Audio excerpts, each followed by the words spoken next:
काय सांगाल, काय परिस्थिती आहे कृष्णेचे पाणी पिणाऱ्या गावात? काही दिवसांपूर्वी कृष्णेचं हिरवं पाणी आपल्याला दिसून आले होतं. त्यासाठी महाराष्ट्र पोल्युशन कंट्रोल बोर्ड यांनी पाणी नमुने तपासले. MPCBच्या अहवालानुसार पाण्यामध्ये अल्गल ब्लूम झाले आहे आणि सायनोबॅक्टेरियाची नैसर्गिक वाढ झालेली आहे. त्याच्यामुळं पाण्यात नायट्रोजन आणि फॉस्फेटचं प्रमाण वाढलेलं आहे आणि यामुळं पाणी हे पिण्यास अयोग्य झालेलं आहे.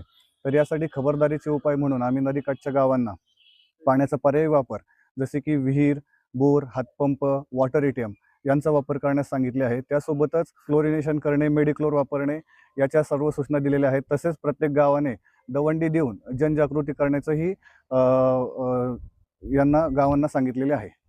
की काय खबरदारीचे उपाय केले आरोग्य विभागाकडून आणि काय दक्षता नमस्कार. घेतली? आपले हे पाणी रोज हिरवं झाल्यापासून आपण 11 तारखेला सर्व पेन्शनना पत्र काढलेलं आहे, ग्रामसेवकांना काढलेलं आहे, साहेबांच्या आणि माझ्या सहीनं. आणि तेव्हापासून पाणी वापरू नका, पिऊ नका आणि जनावरांना सुद्धा देऊ नका असं आम्ही सूचना केलेल्या आहेत. शिवाय आपण पाणी नमुने सातारला पाठवले आहे, त्याचा रिपोर्ट उद्या येईल.